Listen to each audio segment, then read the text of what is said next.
Welcome, welcome, welcome. I'm Lilya Kaganovsky. I'm a professor here in the Department of Slavic, East European, and Eurasian Languages and Cultures. And it is my great pleasure to introduce today Geneviève Zubrzycki from the University of Michigan. On behalf of the UCLA Alan D. Levy Center for Jewish Studies, I'd like to welcome you. And today we'll be discussing Professor Zubrzycki's book titled Resurrecting the Jew, Nationalism, Philosemitism, and Poland's Jewish Revival. And I think there are copies of the book available in the back, yes? Maybe there are. I'm not actually seeing them, but it says in my notes that they're available. So. The event is part of the Michael and Irene Ross program in Yiddish Studies series. And of course, we hope that you will be able to join us for many more Levy Center events this spring. You can find more information about the upcoming events at the registration table near the entrance of the room, and that I know for sure is there. And also, please take a moment to silence your phones if you have not done so already. So since the early 2000s, Poland has experienced a remarkable Jewish revival, largely driven by non-Jewish Poles with a passionate new interest in all things Jewish, including Klezmer music, Jewish-style restaurants, kosher vodka, and festivals of Jewish culture, which have all become popular, while new museums, memorials, Jewish studies programs, and Holocaust research centers have reflected soul-searching about Polish-Jewish relations before, during, and after the Holocaust. In Resurrecting the Jew, Geneviève Zubrzycki examines the revival and asks what it means to try to bring Jewish culture back to life in a country where 3 million Jews were murdered and where only about 10,000 Jews now live. Drawing on decades of participant observation in Jewish and Jewish-related organizations in Poland, a birthright trip to Israel with young Polish Jews, and more than 100 interviews with Jews and non-Jewish Poles engaged in the Jewish revival, Resurrecting the Jew presents an in-depth look at Jewish Poland and life today. A Jewish life in Poland today. Thank you. And to introduce Professor Zubrzycki, she is the William H. Sewell Jr. Collegiate Professor of Sociology at the University of Michigan, where she directs the Weiser Center for Europe and Eurasia and the Copernicus Center for Polish Studies. She's a historical and cultural sociologist, and she has published widely on nationalism and religion, collective memory, national mythology, and the politics of commemoration, as well as visual culture and materiality. She's the author of the award-winning The Crosses of Auschwitz, Nationalism and Religion in Post-Communist Poland, and Beheading the Saint, Nationalism, Religion, and Secularism in Quebec. And of course, actually also the award-winning Resurrecting the Jew, which I'll talk about in just one second. In 2021, Zubrzycki was the recipient of the Guggenheim Fellowship and was awarded the Bronislaw Malinowski Prize in the Social Sciences from the Polish Institute of Arts and Sciences of America. And I was very pleased to serve on the 2023 Wayne Vucinich Book Prize Committee for the American Association of Slavic Studies, which had the task last year of choosing a winner out of 55 fascinating and well-researched tomes, and we chose Resurrecting the Jew, and we're very, very pleased to have done that. It is a superb study in 21st century Poland, and it is based, as we've said, on years of field work that Professor Zubrzycki has done throughout Poland, embedding her findings in rich and theoretical readings, and exploring what she calls an almost unimaginable phenomenon: numerous non-Jewish Poles who regularly commemorate, celebrate, and appropriate Jewish culture, and display a passion for all things Jewish. It is an intriguing tale, meticulously examined from all sides, from the paradox of this revival in a society that lacks Jews, to questions of nostalgia and romantic philosemitism, as many Poles seek to reconcile a bitter past and recover a Jewish community long lost through violent and almost total obliteration to an imagined future of multiculturalism. And I will say one more thing, which is that Zubrzycki persuasively demonstrates that for those who espouse the Jewish revival, it serves to subvert the primordial homogeneous ethno-Catholic identity that Poland as a nation tends to represent. And it simultaneously exposes and transcends the Polish experience and sheds new light on the nature of symbolic boundaries of ethnic, religious, and national identity, and how and why they are navigated and reimagined. So with that, I will invite Dr. Zubrzycki to the stand. Thank you.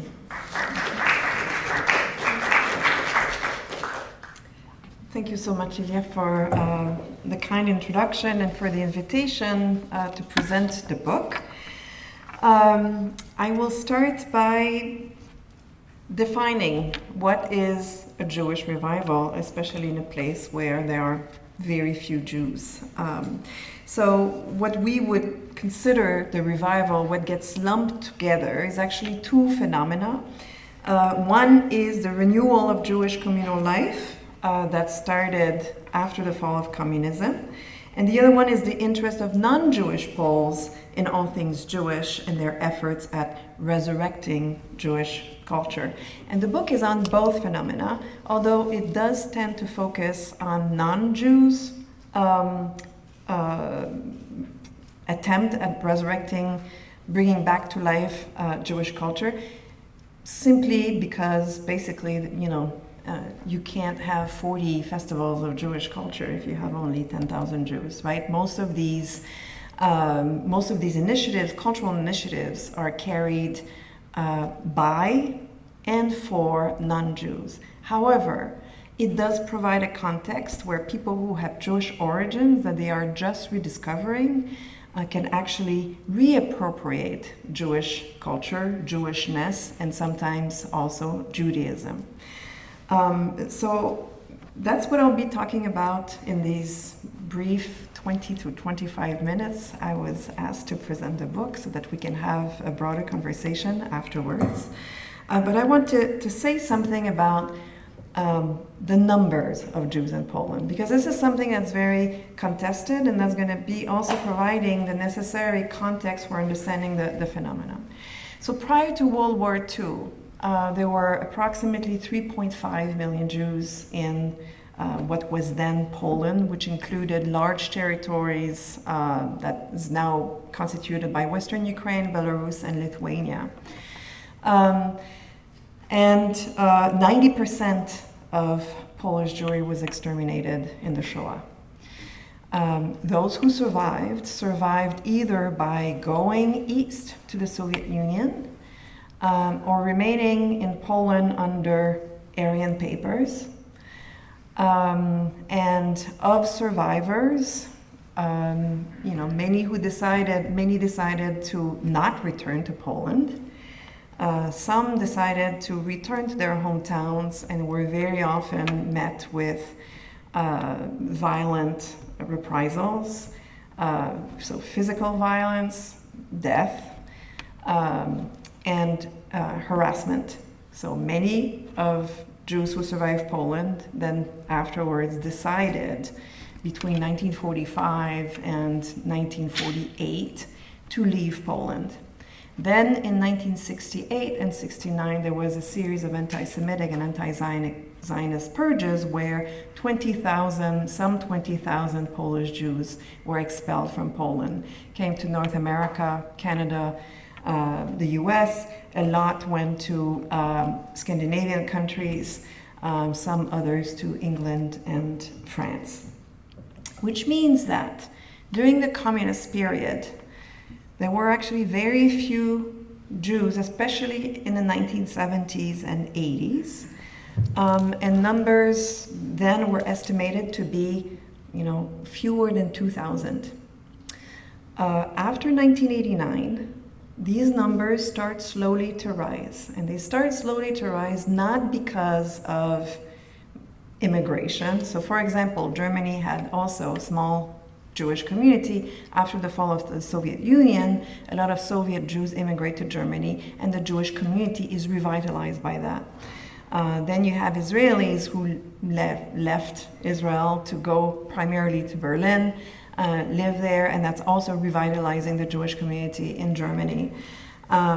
in Poland, the numbers that we see rising, although these are still very, very small numbers, they're coming from people who are rediscovering that they have Jewish roots, or that they knew they had Jewish roots and now they decide to do something about their ancestry. So currently in the last Polish census, there were 7,000 Poles who declared themselves as Jewish. And that number is bigger than before also because the Polish census allows for dual identity. So you could say that you're Polish and Jewish. Some specialists on demographers estimate that 13,000 Polish citizens actually would qualify for the law of return. So tiny, very small community. However, if you talk to communal leaders, so the chief rabbi of Poland, for example, who's American-born, Michael Shudrick, would tell me, well, how many Jews do you think there are? He says, take that number, double it, and add one, because there's always one coming out of the closet.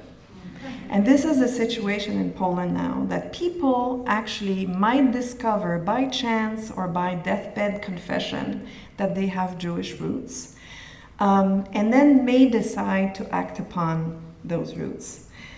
So some, like the director of the JCC in Krakow, who has become a very close friend of mine, would tell me that there's as many as 100,000 Poles who have Jewish origins. Who knows? It's difficult to know.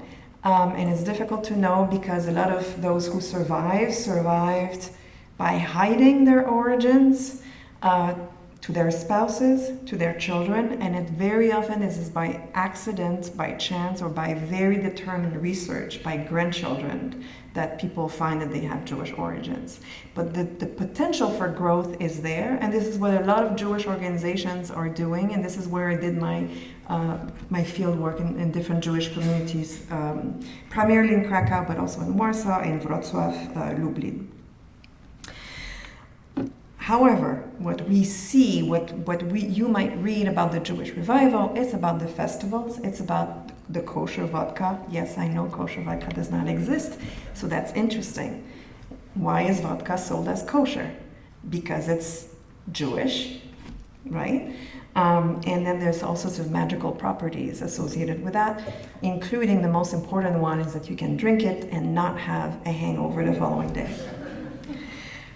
So there's a substantial number of non-Jewish public figures, memory activists, and ordinary citizens that have been engaged in a multifaceted resurrection of Jewish culture in the past, I would say about 15, 20 years. And to give you an idea of the scope and depth of that interest, I'll show you pictures. Okay, so there's about now, I counted about 40 festivals of Jewish culture, annual festival of Jewish culture. Apparently there would be more that I was not aware of, but you can see also how they are being represented visually.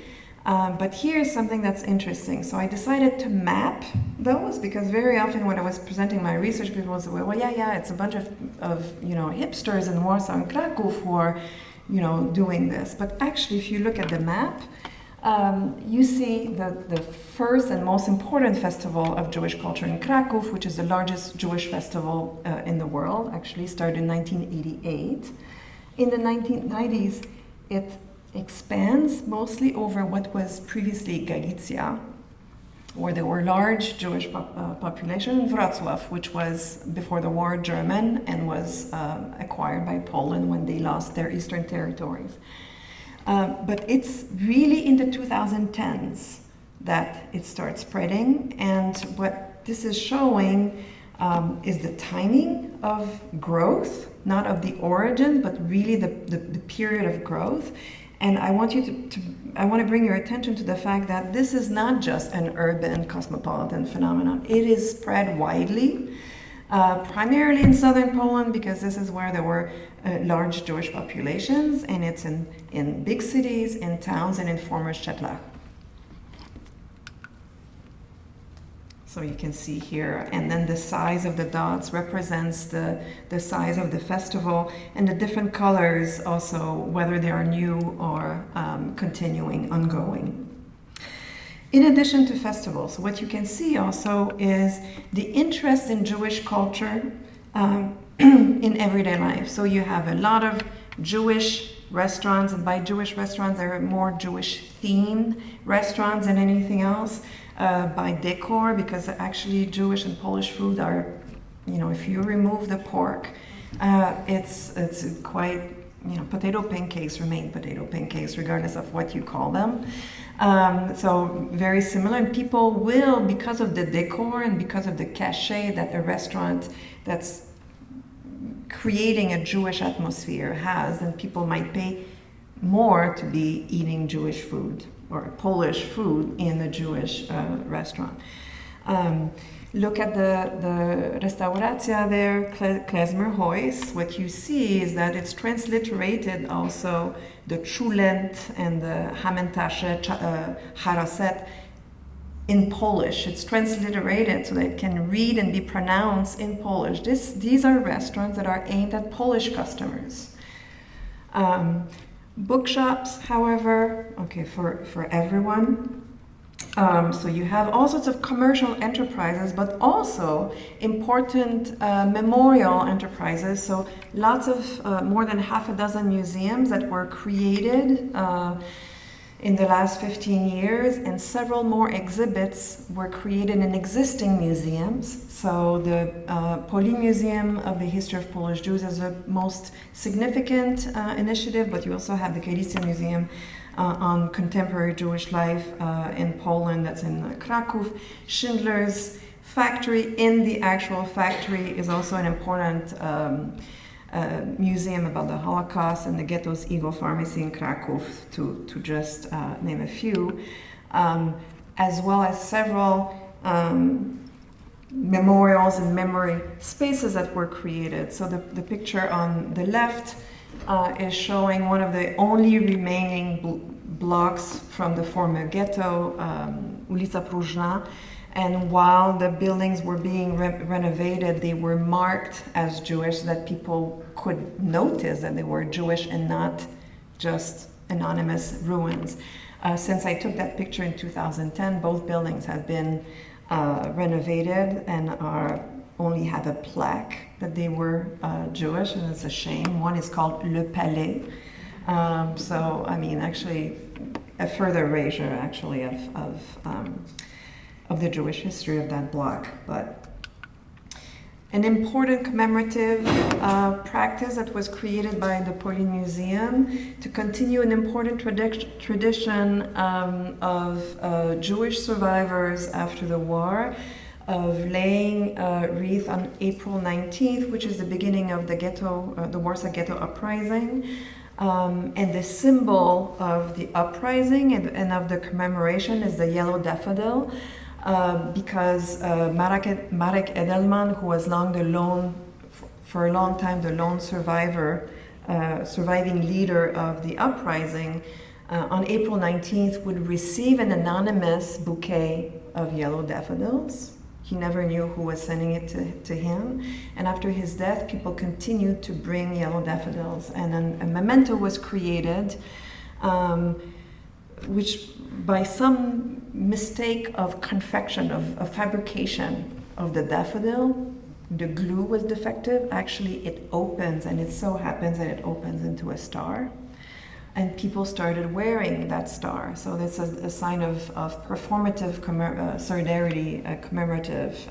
And this week, several hundred thousands of those yellow daffodils have been distributed throughout Poland. And through all this spring, we will see people wearing those daffodils / yellow stars throughout Poland. Let's see. I will stay here for a while. So one other development for which I don't have visuals is the academic interest in Jewish studies. So in the past 2 decades, several Jewish and Holocaust studies programs were founded at many universities throughout Poland. Yiddish and Hebrew are offered at academic institutions, but also through smaller organizations and by private tutors. And listen to this, between 2011 and 2021, about 100 academic books and several hundred articles on Jewish topics were published every year. Not 100 books over 10 years, 100 books and dozens of academic articles that were published on average every year, many written to be accessible to a broader public, so which explains also the fact that there are now Judaica bookstores, and that every other bookstore, unless it's a far-right bookstore, will have a Judaica section in it. A last indicator of the Jewish revival, for which there are no official statistics, but that were reported to me by rabbis and community leaders, is a modest but steady number of conversions to Judaism. Many, and I would say most, from people who discover Jewish roots and feel compelled to return to the source. But others are from Poles with no Jewish origins, but called by the appeal of Judaism. So that Jewish revival is a multifaceted phenomenon that can be observed in a variety of social spaces. And one thing that I often hear, or people ask me, is whether this is simply anti-Semitism, or if it's simply a reaction to Poland's rightward turn, to see it, to understand it as a counter-movement. And the simple answer to that question is no. That interpretation is empirically incorrect, since the beginnings of the Jewish revival precede Poland's sharp turn to the right in the mid-2000s, mid-2010s. So, for example, I talked about people who escaped East, Jews who survived by going to the Soviet Union. Many of them returned to Poland after the war and were committed socialists for whom ethnic identity and religion was not important. Their children knew that they had Jewish origins, were not raised in any faith or Jewish traditions. And in the 1980s, that second generation, post-Holocaust generation, became interested. So some of the most significant leaders of the Jewish communal revival, Stanisław Krajewski, for example, or Konstanty Gebert, are two sons of Jewish survivors who came back and were very active in the Communist Party. And then they converted, reappropriated, and led the revival of Judaism in Poland. And otherwise, really the Jewish revival becomes more mainstream in the 2000s, and I'll get back to this in a second. So how can we make sense of the revival? So certainly we must situate the phenomenon in a very specific historical context. While Jewishness and the Holocaust were taboo topics under communism, after 1989 it became not only possible to talk about this and to dig in one's family's past, it became essential. A lot of taboos are broken after 1989. A lot of things, people are starting to talk about a lot of different things. And then many Poles who discovered Jewish origins and those who already knew could start to openly talk about them and ask questions, and also start doing historical research. The opening of the Eastern Bloc also made institutional support and funding for the renewal of Jewish communal life available, and it also facilitated the development of Holocaust tourism, which in turn participated in an ongoing gentrification of formerly neglected Jewish neighborhoods and sites. So after 1989, you have a lot of organizations, here in California, the Koret Foundation, the Taubé Foundation, for example, the Lauder Foundation, they create institutions that make it possible for people to become observant, actually, They pay for rabbis to come to Poland. They pay for kosher cafeteria. They pay for education of Jewish children, and it's very important. And actually, most of the rabbis then come and are paid by these American Jewish organizations. So I mentioned the JCC before, so think of this. I mean, there's a JCC now in Krakow, right? That was, when I was studying in Poland in the 1990s, and that was unthinkable. And as the director likes to say, it's the only JCC that doesn't have a pool. It's not a sports center. It's a community center.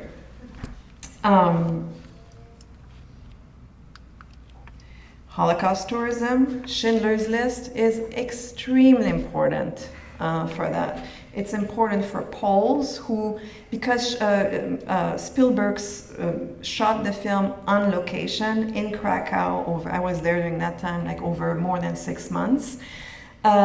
People became part of the local culture, and then the film winning the Oscar shot in Poland, everyone in Poland saw the film, and it really changed how people thought about the history of the Second World War.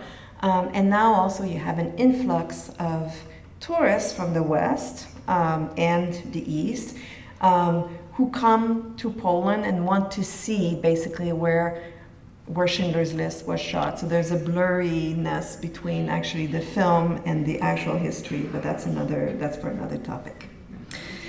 So the access of Soviet archives and Holocaust tourism brought Poles into contact with a very different narrative of the war than the one they had been socialized under for more than half a century, namely that they, Poles, had been the main victims of the war. And they experienced what I have called in my first book, The Crosses of Auschwitz, a narrative shock. If you've always thought of yourself also from the 18th century, the Christ among nations, that you were crucified and you are the main martyr, and that Auschwitz is your camp, it's very difficult all of a sudden to be told that no, it's not. And to have people who are coming not to learn about the history of Poland during World War II and after, but to learn about the Shoah.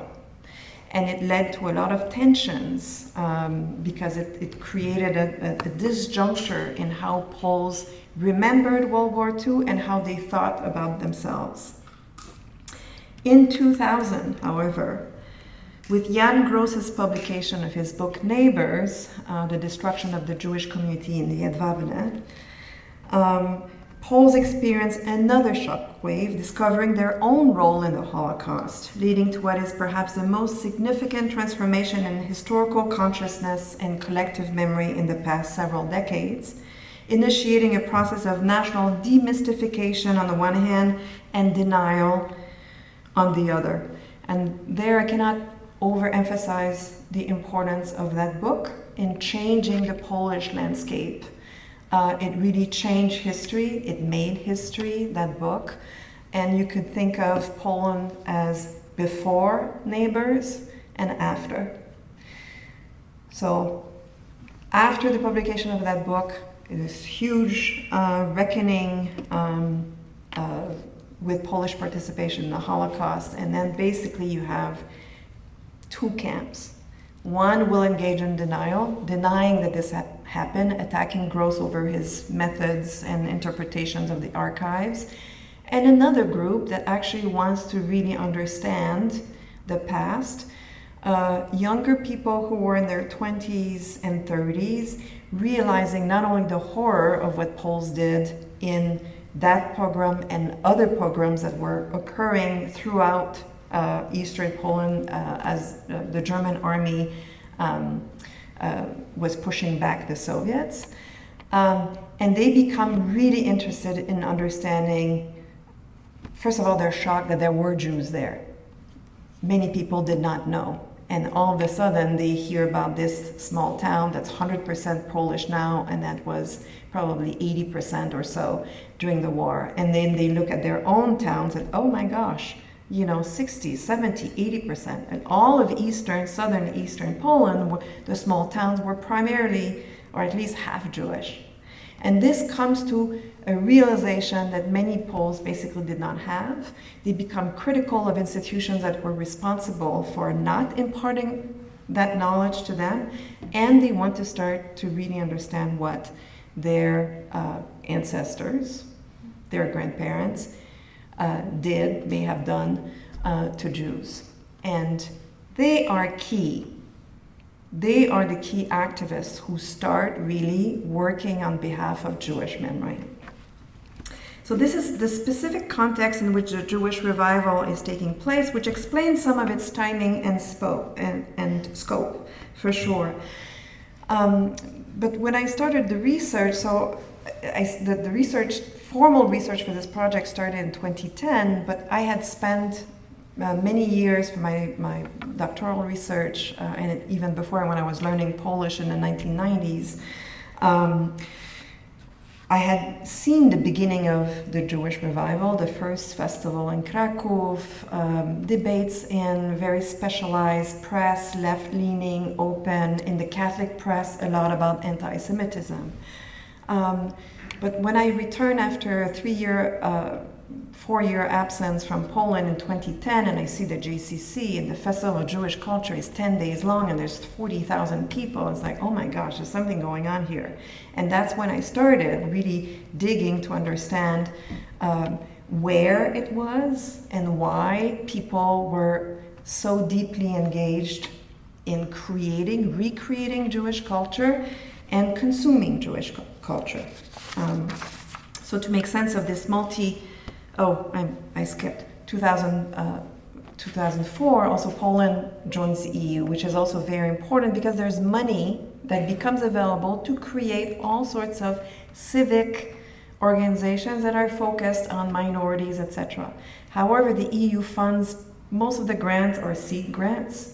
So you can start a festival, doesn't mean that you'll have the money to continue the festival, which is why the maps I showed and in the book I explained, it was important to see the year of foundation, but also whether these would be continued or discontinued. And most of them were continued, and they're not funded by the EU after that. So to make sense of the multifaceted phenomenon, the book considers macro, meso, and micro dimensions of the Jewish revival. So I've conducted participant observation in several Polish towns: Kraków, Warsaw, Wrocław, Łódź, Gdańsk, and Chmielnik, a very small former shtetl, and Israel. I attended festivals and special events, commemorative marches and the like. I have a chapter also on the Jewish Museum in Warsaw, so about 104, specifically 104 tours.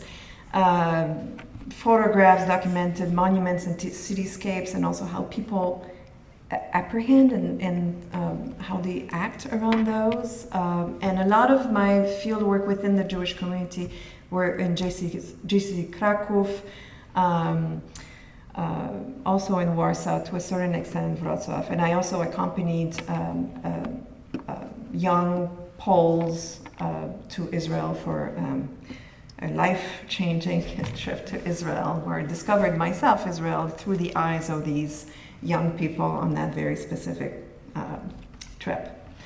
I have also over 100 interviews, and I supplemented with a lot of archival research and documents.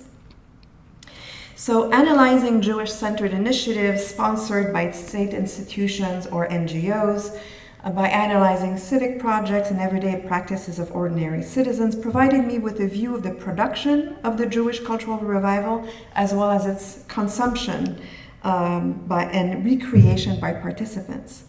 And I show in my book that non-Jewish cultural elites, social activists, ordinary citizens, and some state agencies' memory work is part of a broader attempt to articulate a civic, progressive national project and to build pluralism in a monocultural society.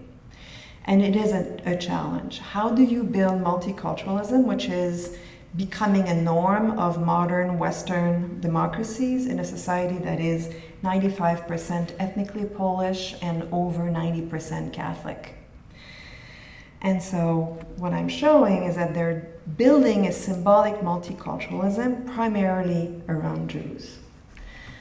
Jews who no longer, or very few Jews living there. So it's really through the recreation, symbolic recreation of Jewish culture. Now, why Jews? There are several reasons why Poles are constructing, imagining multiculturalism with Jews, but let us begin with two. First, because Jewishness is an ethno-religious category, right? It's both ethnic and religious, that has traditionally been perceived by Poles as the polar opposite of the Polak Catholic, also an ethno-religious category.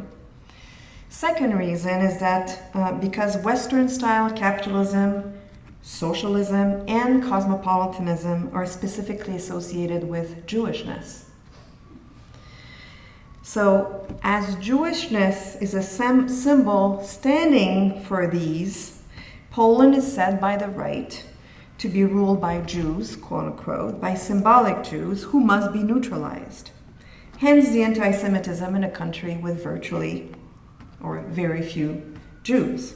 And former dissident Adam Michnik, who I think was on campus recently, calls this phenomenon magical anti-Semitism. So he said, quote unquote, normal anti-Semitism, Michnik explained, goes this way. Adam Michnik is a Jew, therefore he's a thief, a liar, an unreliable person. Magical anti-Semitism works the opposite way. Adam Michnik is a thief, a liar, or whatnot, therefore he's most likely a Jew. So when you, this is an example of magical anti-Semitism where you see a wide range of Polish political figures here, from the left to the far right, actually, who are physically transformed into Orthodox Jews. And the caption is a very virtual Poland, right? Which means that it's not Poland. This is a visual discourse. There's also other types of discourse where someone would say, for example, instead of saying Polish activist or Polish politician, they would say Polish-speaking activist, to underline that the fact that they speak Polish doesn't make them Polish. So they're outed this way. So you basically, often people on the right and far right have all sorts of innuendos that their opponents are Jewish. Lech Wałęsa did this, for example, in the presidential campaign in 1991, saying when he claimed that he is a pure Pole, he was insinuating that his opponent was not, i.e., that he was a Jew. That goes as far as accusing John Paul II as being a Jew, right? So this is, yes, it's anti-Semitic, but this is to show the extent to which that logic is applied to anyone with whom you don't agree. So for far-right activists, the Pope was too liberal, and because he was engaged also in this kind of ecumenical discourse, here he's accused of being an actor, and then instead of saying son of a bitch, it's son of a Jew, right? A play on that word. But the same logic extends to Philosemitism. So as Jews represent modernity, the revival of Jewish community should be supported and Jewish culture promoted for those who want a liberal Poland. So liberal youth wear t-shirts and brandish posters and protest against Catholic nationalists, subversively and humorously claiming that they are Jews. This is what you see this young woman there. She was protesting an ultra-Catholic event by, saying, oh, the Judeo-communists say hello. Or those t-shirts that say, I'm a Jew.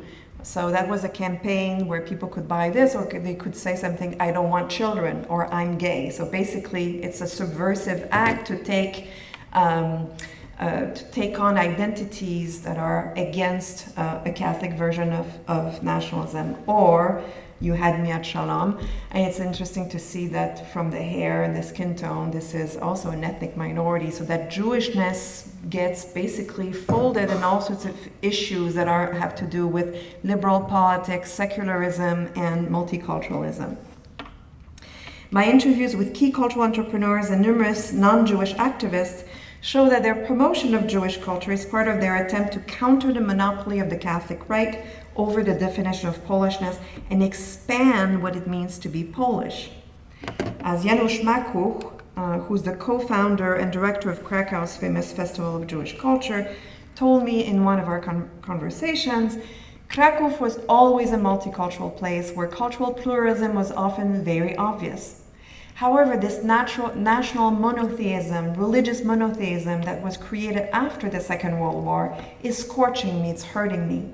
I really don't like this. So let's go back to what is the basis of our spirituality, actually, since Jews were Polish citizens.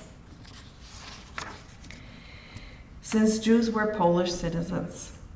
This comment is significant as it shows how one of the key actors in the resurrection of Jewish culture in Poland grounds that cultural enterprise in a political project, that of expanding notions of Polishness, but most importantly and radically, that of shifting the very idiom of nationhood toward a civic definition, that is a nation-based or nation-devised or understood as a community of citizens rather than based on an ethnic community.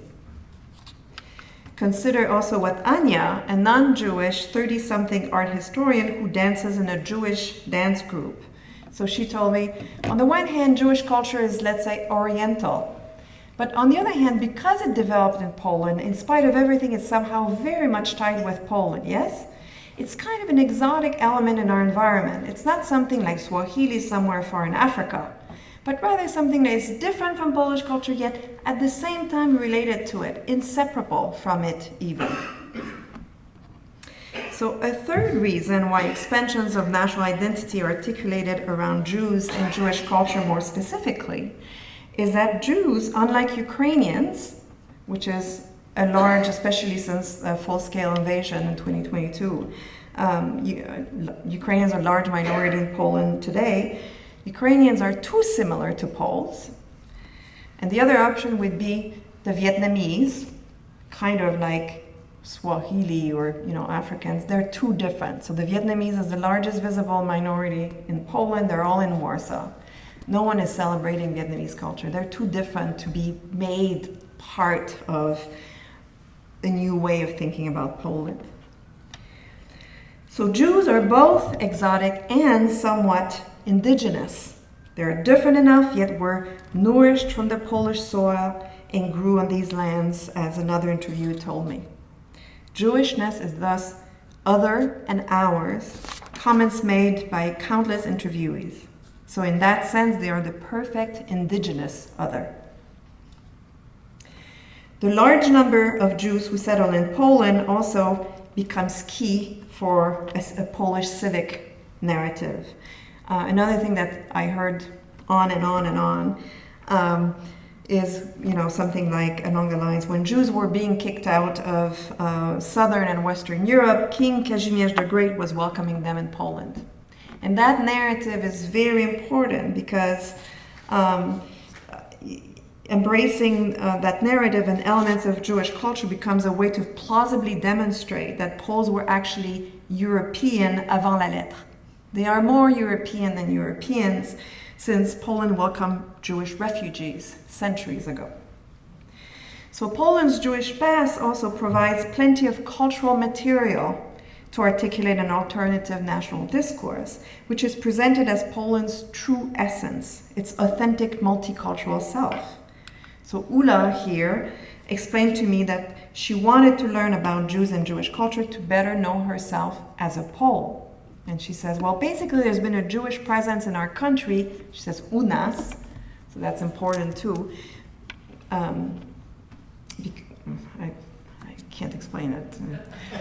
For 800 years on our lands here in Poland. So there's this influence that we don't remember anymore because there are almost no Jews left in Poland. But it's important to know that culture so that we can better know ourselves, our identity, who we are. And actually, precisely because there are so few Jews in Poland, is yet another reason why the focus is on Jews to build multiculturalism, because it's easier to project and to imagine Jews, fantasies of the past or projects for the future, than if they were there to really articulate the different visions or to be able to really speak back. So paradoxically, ethnicity and religion remain the very categories through which progressive nationalists attempt to transcend religion and ethnicity. In order to achieve the goals of multiculturalism, the Jew must remain other. If you Polonize the Jew, then you're stuck with still a mono-ethnic, mono-religion. So Jewish culture becomes a means through which Poles reinvent themselves. So let's see what Makruch says again. So he says, whether people know it or not, it is a fact that Jews for many, many centuries made tremendous contributions to Polish culture. So when we're talking about Polish culture, we're equally talking about Jewish culture. Without the contribution of Jews, true Polish culture couldn't exist. Forget it. What I'm trying to do with those festivals is to help Poles realize what is theirs. And that comment, what I'm trying to do is to help Poles realize what is theirs, is certainly perplexing and for many disturbing. But is it cultural appropriation? Is cultural appropriation the right lens to make sense of Polish Philosemitism? And that is something that I paid close attention to, especially in my back and forth between research I was conducting in Poland and presenting my work in North America and Western Europe, but especially in North America, and people asking me, how is that different than blackface? How is that different than playing Indians? And I would go back to Poland and discuss this very question with my Jewish interlocutors. And they did not feel it was the same. So for me, it became really important to understand the difference and why cultural appropriation might not be appropriate. So I came to the conclusion that cultural appropriation was not appropriate to understand what is going on in Poland, not only because cultural appropriation lumps together a wide array of practices with different meanings, but also because it is a normative term rather than a concept or heuristic device. We need finer instruments, and in the book I developed a typology of what I call registers of engagement with the culture of the other that allows us to analyze a wide array of practices. So 3 are non-reflective, that is, these are people who engage in crude cultural appropriation, which is actually very rare. I'll show you an example. Casual engagement, primarily in the consumption of kosher vodka, or going to a Klezmer club, or romantic Philosemitism, and then 3 that are reflective, that are people who are consciously engaging into some kind of Jewish-related practice for a specific goal, performative solidarity, political, empathetic cultural appropriation, and critical introspective. So this is a shocking example of crude cultural appropriation that I found in Chmielnik, a famous shtetl, actually. What is, of course, the young man posing as an Orthodox Jew is shocking. What is most shocking is the smile, to me. What was most disturbing was the fact that I asked him if I could take a picture, and he's proud that I asked him. Or then, on the right, the mothers who are sending their kids to take cute pictures of that. So I should say I even hesitated to put this in the book because actually this was such a marginal example and it reproduces stereotypes that people may have of what the Jewish revival is and what Polish anti-Semitism is in Poland, and it might basically color everything that you might read in the book. But I still did it because it is an example of crude cultural appropriation, where people are completely oblivious of how offensive that is and how problematic. What's interesting too is that this is happening right next to a synagogue that had been abandoned and that was carefully renovated, beautifully transformed a museum by a small town mayor, raising funds on his own to do this, creating a museum. And also, on the one hand, he's doing the museum, on the other, he allows something like this to happen. Across the street, there's the Polin Museum of Jewish history of Polish Jews, and they have a traveling exhibit where they explain to people different Jewish rituals. So you have an overlapping scene there that's very interesting, if disturbing.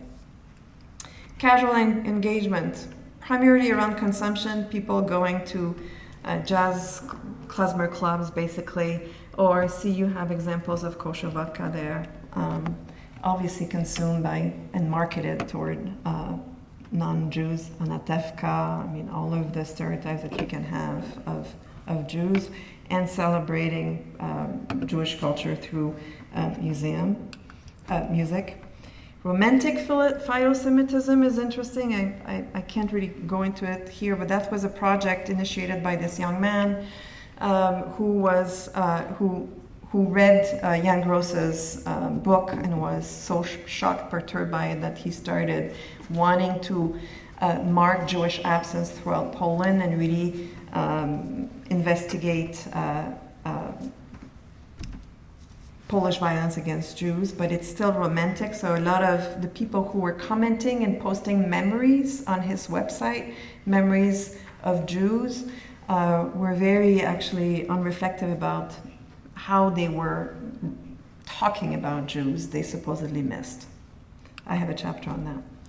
Performative solidarity is different. Performative solidarity is wearing this and making a statement, not only about the present, but a statement about the past, namely that people did not wear those stars in Poland during World War II, right? So they're doing that now. Or the man with a kippah there who's not Jewish, and who's wearing a kippah to share a statement that being a Jew in Warsaw is cool and safe. That's an example of performative solidarity, and he was working at a Jewish clothing company, Risk Oy, who made those T-shirts, like "You had me at Shalom" and "Thank you to my mom," or something like this. Or people there doing commemorative, like bicycle rides. Critical introspective is really organizations that are really scratching beneath the surface and investigating all sorts of dark spots of Polish-Jewish relations, pushing really to understand the role of Poles in the Holocaust and engaging with this. So you have events at the JCC there in Krakow, very often during the festival. Empathetic engagements, people who are deeply committed to the renewal of Jewish life in Poland by volunteering, for example. So I interviewed a lot of people who are not Jewish and donating 20-25 hours a week to Jewish organizations. Why? Often they get there because maybe it's a work requirement from school. Maybe they read something, they're curious. What was interesting is that primarily women, they start doing it for a semester and then they stay there and they're still there 5 years later. Once they married, have kids, and then they go help or serve or cook for Shabbat or clean up or things like this. Okay. So I talk primarily about non-Jews' participation in the resurrection of Jewish culture. But this is not to say, of course, that part of the Jewish revival is not about other properly Jewish processes, for it obviously is.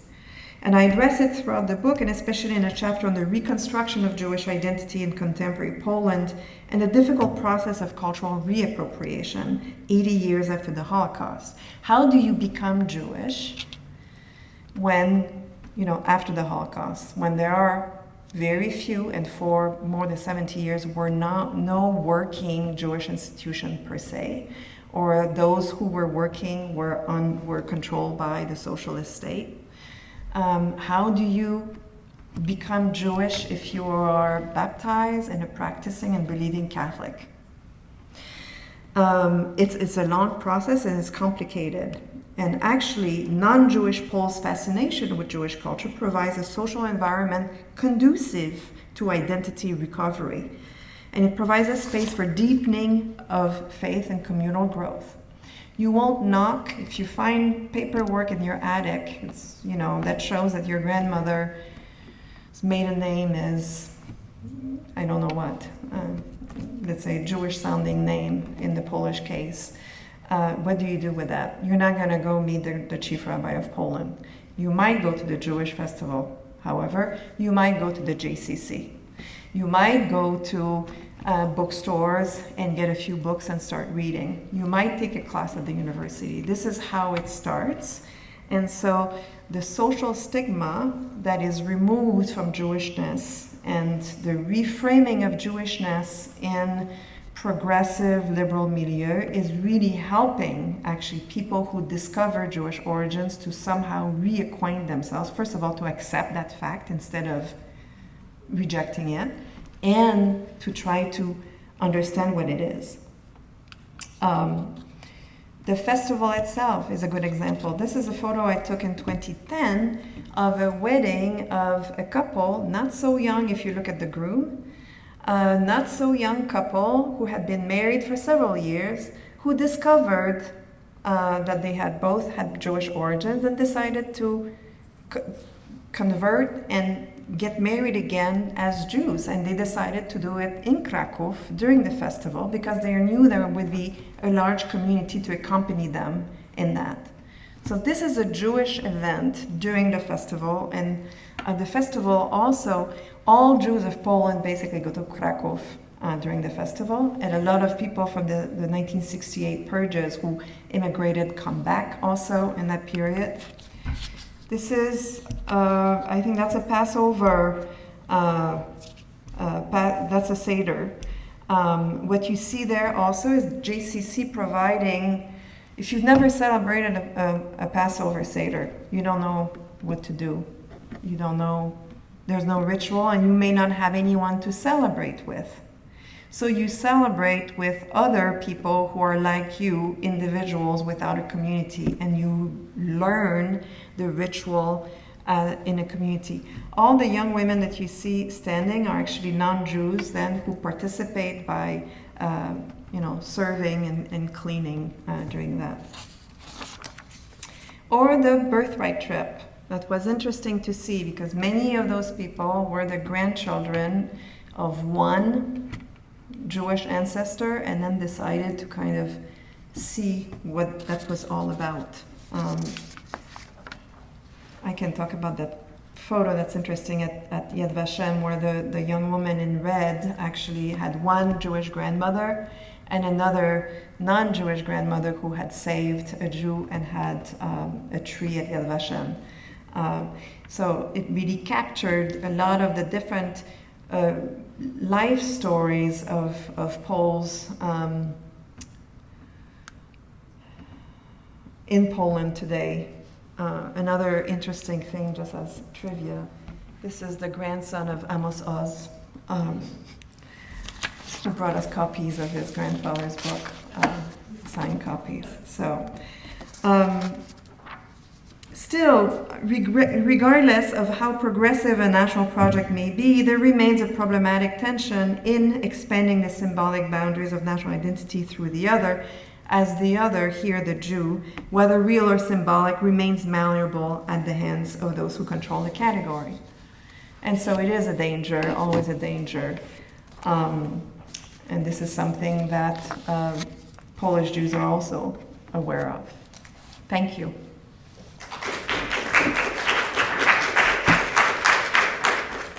start just by asking. I'm so intrigued, both reading the book and listening to you again today, that Jan Gross's book made that much of an impact. And I'm, as somebody who works on the Soviet Union and post, I can't imagine a book that would make, let's call them Russians, rethink their history. To this degree, and I understand obviously the kind of the conservative right wing response to the book, but I'm interested in both, but particularly the other one. Yeah. I think that it not only made people reconsider their history, but I mean it changed laws, right? The Holocaust speech law of 2018 is also nicknamed Jan Gross's law. And there were other ones on the book before, so that was specifically to stall that airing of dirty laundry in a way, right? So it was specifically meant to stop this reckoning with the past. And it is still a very divisive issue in Poland 23 years after the publication of the book in Polish. It is, I mean, it's a book that made history, and it's very rare to have when you think of intellectual production. Well, many of us are academics in the room. How often is it that you publish a book that actually is going to change historical consciousness, collective memory to some extent, and actually shape politics? So it's interesting.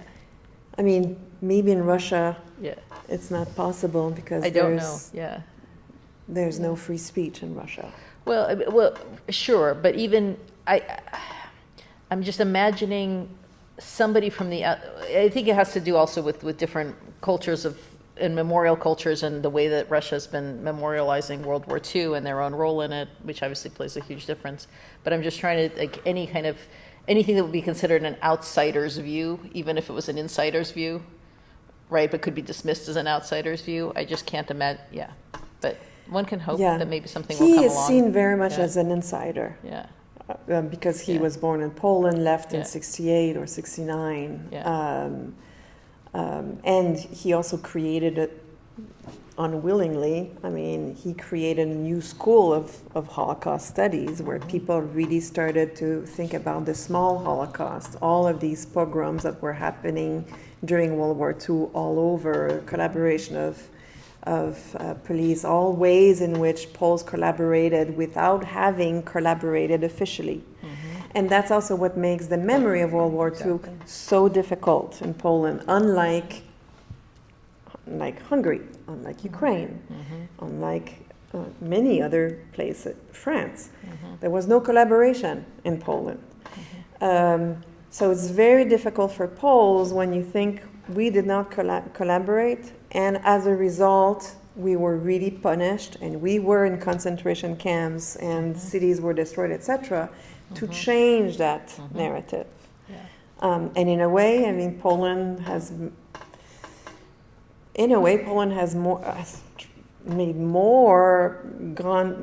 worked more on itself in the last 20 years than France has since the end of the war. How do you think that now that the government was in a certain sense, the working on yourself was in part a reaction to also the right-wing government and the right-wing policies, and now that has shifted. Well, actually, I think it starts before. So I mean, 2000. I mean, these are mostly post-communist leftists. There's some right-wing, but nothing of, they're center-right parties. There's no major really right-wing party in power until Law and Justice comes to power in the mid-2000s. So it's not a reaction to Law and Justice. I mean, Law and Justice really comes to power in 2015. And you see like the festivals and the academic production even starting before that.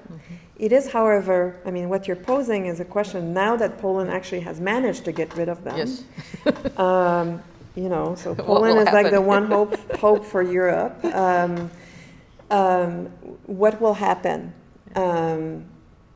It remains to be seen. I think that people are still very afraid of. First, the judicial is still, you know, composed by now law and justice appointees, but the current government is undoing a lot of the previous government's historical policy that was specifically shaping collective memory and historical knowledge. So it's removing the law and justice appointees and all sorts of cultural institutions. It promised to dismantle the Institute for National Memory. So far it has not. It might be diminished. But I think that they're walking a very, very fine line, because by removing all those people, they also expose themselves of being over political, even though all these other people were political appointees that were actually not even competent to hold their positions. But I think it's very touchy move. It's a very touchy moment now in Poland. It's interesting. Yeah, Lisa. Question. I love this, and as a grandchild of 4 Holocaust survivors, 3 of whom were from Poland, it's both moving and disorienting. I mean, that's the best word for it. One of the things I thought was so interesting about your presentation and in your book is a lot of what you talk about is about like internal social and political dynamics in Poland, but occasionally there's interaction with Jews from elsewhere. So birthright is one example. This Holocaust tourism is another example. What you didn't discuss in the presentation today, and I'd love to know more about, is interactions with the March of the Living. So when I went on the March of the Living, for people who don't know, it's sort of a trip for typically grandchildren of survivors, but also all Jews to go to Poland, visit the camps, learn about the history there. When I went, I was so startled to see how much of Jewish culture is Polish culture. Like all the foods I grew up eating were the foods that were being served there, and not in this way, but actually genuinely Polish foods. And also I was told to sort of be cautious because there was a lot of resentment within Poland of all the Jews who come back once a year, go to the camps, see what happened, and then leave. And this idea that what the Germans did in Poland was why Jews were coming to Poland, and they were associating the Holocaust with Poland, therefore not Germany. So I was wondering how this movement, let's say as a broad frame for all of it, interacts with the March of the Living. Is it still very much bracketed off from what's happening? Or has there been efforts at integration, at conversation, and at communication? Yeah, the March of the Living has been a very contested event, I think in North America too, right? It's got a very specific Zionist narrative. Poland is Egypt. So in my first book, I analyzed and I participated in the March of the Living, and where I don't know when you went, but at one point also like students who were very young going there also prepared they're prepared to experience Poland as Egypt, right?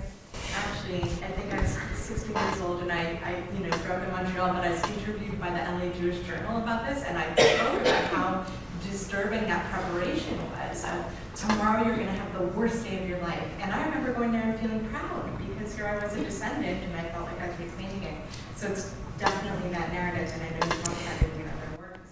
So I think that in the 1990s, so during that period also of kind of narrative shock of Poles who are confronted with the March of the Living and all those bodies wearing white and blue, reclaiming the space as descendants of survivors. It's a very potent, I mean, I've got goosebumps just think. It's a very potent symbol.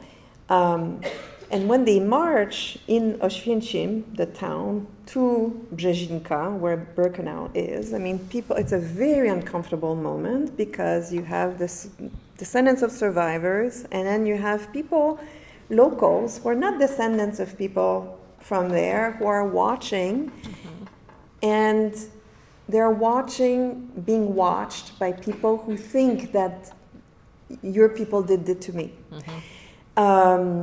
And for a long time, actually, the Jewish community in Poland was very critical of the organization because they were not even invited to the March of the Living, because they are a contradiction. If your narrative is that Poland, this is what happened to us in Poland, and this is why we went to Israel, this is why Israel is a good thing, why are there Polish Jews? Why are there Jews still in Poland? So they were not invited, and now they are, and now they participate. But now it's changing. So the Ministry of Polish Culture has worked very hard so that people not just visit the death camps, but also go to the Polin Museum, for example, so that they see, okay, what was lost in the Holocaust? It's this. It's the birthplace of Hasidism, it's the birthplace of Zionism, it's the birthplace of all sorts of, progressist political movements, etc., so that they see this and do not see Poland only as a graveyard. The JCC Kraków, it's just an hour away. For years, the director put a banner when they were coming, hey, March of the Living, why don't you come see what Jews do in Krakow? Now they change it because they go now. Now it's changed to thank you, March of the Living, for visiting us. They also created a new initiative that is very, also, I think, meaningful. It's called the Ride of the Living, and it's the last day of the Festival of Jewish Culture, usually before Shabbat. So it's so it's going to be on Friday. They ride from Birkenau, the gate of Birkenau, to the JCC Kraków, and it's the story of survival and of resilience and rebirth. So I think that different Jewish organizations, American and Israeli, are trying hard to kind of reshape that because it has been criticized. The March of the Living has been criticized for like this strong, especially since it starts in Poland, they arrive, and then it ends on Israel Day, right? So what's the name? It's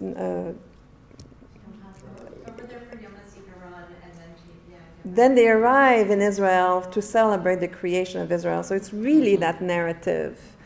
So I think that the landscape of Jewish thing has changed also tremendously. Basically, the relationships between Israel and Poland have been going up and down. But there are so many NGOs involved doing back and forth that this is also really helping. Yeah, Naomi. Yeah. So I guess I'm wondering how sort of expansive or inclusive the concept of Jewish culture that's being revived in Poland is. So, we've heard of variations on the comment that Polish culture is Jewish culture, which is true if you're specifically talking about Eastern European Ashkenazi Jewish culture. But obviously there are, there's Mizrahi and Sephardi and Sub-Saharan African Jewish cultures, and even American Jewish culture, which is sort of rooted in this Ashkenazi heritage, but has built stuff on top of that to create something that I think is distinct from what shtetl Poland was. So I'm curious, maybe it would help me understand the contours of the project vis-a-vis Polish identity and Jewish identity, to know if they're embracing anything that's not Polish Jewish heritage, or are they watching Seinfeld? Are they talking about Morocco? Probably not, but so yes and no. So it's primarily around Ashkenazi, culture, right? It's primarily Polish Jewish culture that's being resurrected, because that's also the material traces that are there. It's about, it's about Yiddish spoken in Poland, and about poets and musicians and, houses and mikvahs and all of these kind of material culture that remains to some extent, that are being revamped and used again to a certain extent. But yes, the Seinfeld and the New York Jewish, the cosmopolitan intellectual, the Tel Aviv Jew is also something that's celebrated. So I had a slide on food and consumption that had the Tel Aviv Cafe. I mean, there's more hummus, stands in Poland than maybe in Israel. I mean, it's like a fashionable food now, right? And it's not in its Arab version. That's a Jewish food. The Festival of Jewish Culture also has tried to kind of move away from klezmer and from folksy to more, like they had one year, their topic was the Mizrahi or Yemeni Jewish culture. So they're expanding that, right? But that's the Jewish the culture festival in Krakow is also like, that's the elite. That's really the best. If you go to all of these other ones, it's going to be mostly, the local flavors of what was, because it's a romantic, nostalgic look of what Poland was, and it's the Jagiellonian Poland, Lithuania, Ukraine, where all of this was Polish and diverse and fragrant, and that's how people talk about it, right? So I think it depends also in what, you go to the University of Wrocław, they teach Ladino, right? So there they teach Jewish studies is going to be like Yiddish, Hebrew, and Ladino. But mostly I would say Ashkenazi culture, Polish Jewish culture. There's a, I guess, paradoxical or counterintuitive proposition at work in your description of the revival, which is it seems to be largely immune to political change. We have the period in which the president of Poland, I think in 2001, goes to Vietnam, expresses its contrition. Then the Kaczynski era, and it seems like the revival continues to be it. So I guess I'm curious in particular to know of the effect of the Kaczynski era on the revival. Like, is there no impact whatsoever? You have this kind of ambiguity. You have consorting with far-right figures, anti-Semites, institutional support for Jewish institutions. What's your sense of what the correlation is between that political regime and the project of Jewish revival? So the most significant thing that happens under the Kaczynski years is attempts at stalling the reckoning and a process of remythologization of Poland. But it does not stall all of these initiatives to resurrect Jewish culture. There's more festivals. Festivals were popular. NGOs did not stop their work. All of that stuff continues. What changed under their leadership, and also, the Polin Museum was created initially by the first Kaczynski brother who died in the 2010 plane crash, right? So the support for Jewish initiatives does not stop under their leadership because they also see Israel and the US as natural allies, right? So it's very important for them to be very close and to support those initiatives. What changes is really how they want to really put the lid on any discussion of Polish participation in the Holocaust. That's what. So they don't want that discussion, and what they do is they try to re-enchant Polish mythology by emphasizing all the Poles who saved Jews. By now it's like millions of Poles helped Jews survive, And they created museum to the righteous, and they, proposed them to sainthood. And now there's an entire family, including the fetus of the woman who was killed by the Nazis for having saved Jews, right? So they become very involved in trying to shift the narrative away.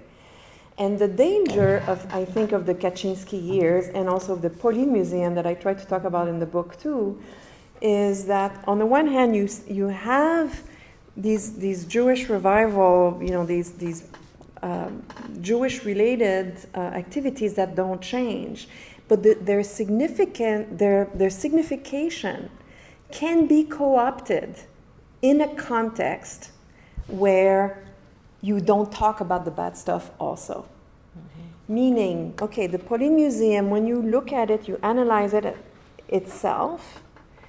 Yes, it's got problems, but overall it's a pretty darn good museum.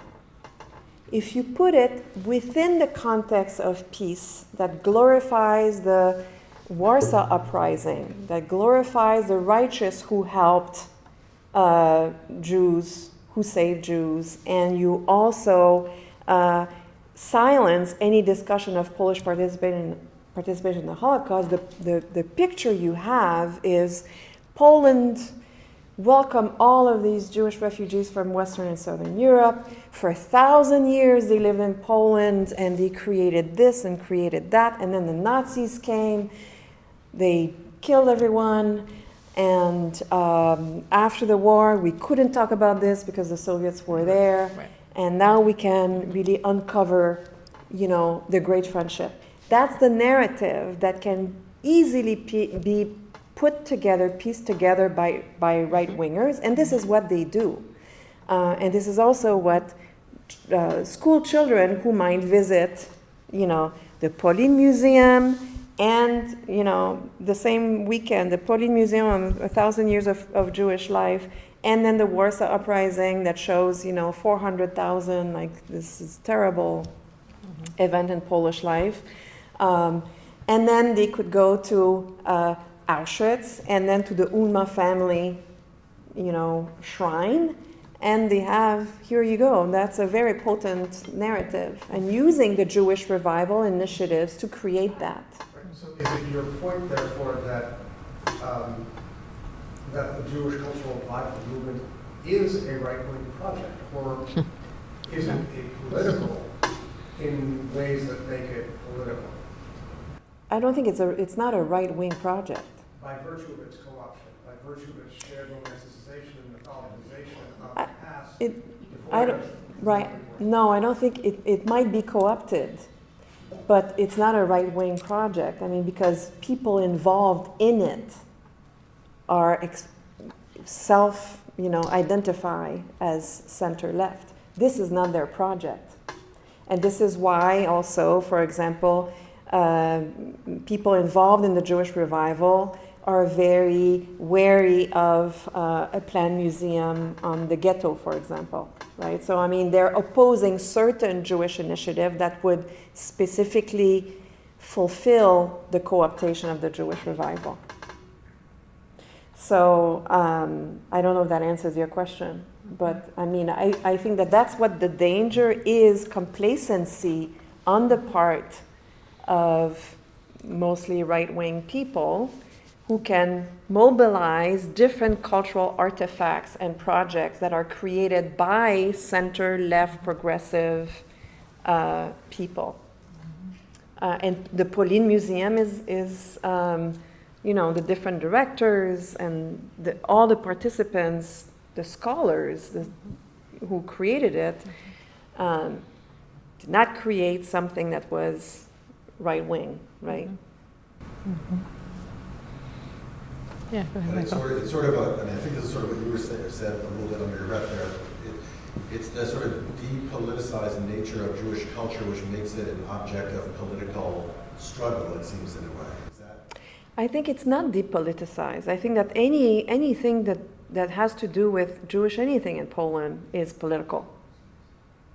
It is political. But it's a site of struggle. It is a site of struggle. It is a site, and this is the site of contestation in Poland for the last I mean, there's like a couple, right? It's the place of Catholicism and the church. And attendant to this is basically the Polish memory of Jews. And you can, celebrate the Jewish culture and those who saved Jews, or you can actually scrap the wounds. But those who, all the actors behind, the little mayors in the small towns and all of these people, I mean, they tend to be center-left. And they do so very often. They engage in these projects at high cost. I mean, some of them, like the mayor of Jedwabne, who allowed the construction of that, I mean, was ostracized. He had to move. A lot of these people suffer from that by local church authorities or politicians. So I'm wondering, though, also another question I wanted to raise was about the place of Israel in all of this, which you sort of end with. How is that negotiated in relation to these different positions within Poland, if I can put it that way? Both recently and then further back, let's say. Well, so the relationship to Israel, all governments, left or right, including Law and Justice, are extremely pro-Israel, right? I mean, that's part of their foreign policy. This is a way that they distinguish themselves from other EU countries, right? So, I mean, by not being critical of Israel or anything, I mean, they show that, ooh, we're not France or we're not, right? So that's one way. They ally themselves with the US.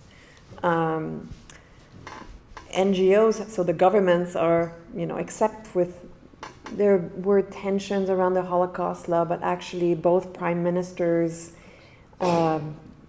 negotiated and Netanyahu actually signed an agreement, like supported that law, which was shocking and which Yad Vashem denounced. So I think that they work together pretty well. Now I don't know. I mean, I was in Poland in October, after October 7th.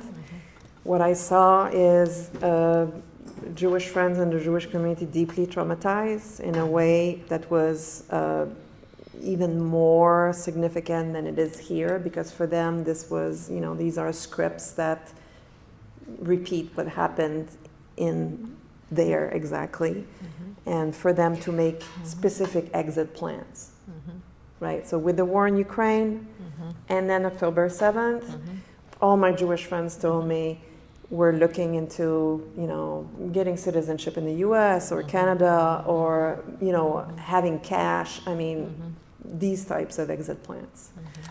And feeling also extremely demoralized and thinking, oh, I thought I knew who was on our side, and then when I see people protesting us in the US, I'm thinking, who is my friend? So Polish Jews are feeling this very, very strongly. Now, I don't know, since October and since the war in Gaza, what might have changed their position about that. But overall, Israel is a partner in Poland. But lots of negotiations over the March of the Living, lots of negotiations over making sure that people, when they come to Poland, Israeli, and especially Israeli school children, will go not just to the camps, but visit cities, go to museums, learn about Polish history, etc., etc. This is seen as that's like a non-negotiable aspect of the relationship now. Yeah, you've mentioned the law that was passed, I think, in 2018 Yes. a couple of times. I wonder if you can elaborate a little bit about what the law says and whether or not it's enforced. Also, the extent to which anti-Semitism, as we understand anti-Semitism, is still a factor in Poland. You showed some graffiti, I see it when I visit Poland. Is there still a visible presence? So the 2018 law is so there was another law in the criminal. Okay, so this law is a law that was an amendment to the National Memory Institute, which was created explicitly by law of the parliament to investigate the crimes committed against Poles by the Nazis and the Soviets. That institute was founded, and that law that was being changed was in that creation of that document in 2018 that would basically criminalize and possibly punish anyone of up to 3 years of prison, anyone who accuses the Polish nation with a capital N, as a sacred entity, of having collaborated with the Nazis. So that's the law. Now, what happened, that law remained on the book. What changed is there's no threat of jail time. But that law is still in the book. And that's the law that Netanyahu and Premier Morawiecki signed. Now, what's happening is that that's why it's called also the Holocaust speech law. It's impacting speech and research because even if you're not sued by a state organ, you could be sued in civil court. And this is what happened to, for example, Jan Grabowski, a Polish-born historian based in Canada at the University of Ottawa, who has researched extensively Polish collaboration with the Nazis.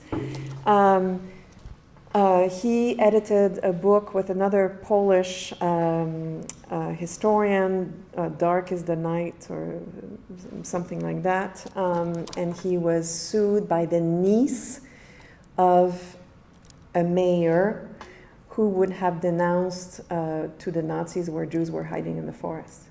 So she was by then 90 years old, with the help and strong encouragement of a nationalist organization in Warsaw, sued both authors, and that went to court for years. They were first recognized guilty by a law and justice judge, and then they went higher to the Court of Appeal, and then the Supreme Court, the equivalent, said they were not guilty. And the judgment was very important because the judgment claimed specifically that it's not the place of the court to evaluate claims by historians. So the court cannot evaluate research, basically. But it is a form of harassment that exists, and there's other similar laws that exist, for example, against offending religious feelings. Mm-hmm. So that if you do something that's using Catholic symbols, artists are often sued basically for offending religious symbols, for example. And then it's just, most of the time they're exonerated, but they're going to be basically in courts and being harassed and, for years. Mm-hmm. So that's the status of the law. Other than that one case you mentioned, were there any others Jan Gross was, before that specific law, in another law that was already on the books, was, interrogated, etc. But it's mostly about harassment. It's mostly about harassment, and it's a form of, who will take up these subjects unless you have tenure in Canada, right? I mean, so for Polish colleagues, they're very, very brave to research and those topics that may not be published, and then you might have people protesting, and you could be sued and then be tied up and not have money to pay for your defense. Mm-hmm. So that's what's happening. But you said at the same time that hundreds of books are being published on Jewish topics, I guess, not touching the Holocaust? Not necessarily on the Holocaust. Yeah. Not necessarily on the Holocaust. On Jewish topics, yes. Right? Uh-huh. I mean, Jewish cookbooks are very popular. But, these were mostly research, academic books. Right. Mm-hmm. Your other question? Anti-Semitism. Yes, there's clearly anti-Semitism in Poland. The graffiti... I don't know what you would mean by organized anti-Semitism. Organizations that Institutional? Yeah. You have far-right groups who are racist and are anti-Semitic, who are Islamophobes. I would say that you probably see more Islamophobia than anti-Semitism in Poland these days. The people who are most at risk in Poland to be, however, attacked on the streets are LGBTQ people. So this is really all of that kind of hatred in the last 15 years has been really redirected against sexual minorities, feminists.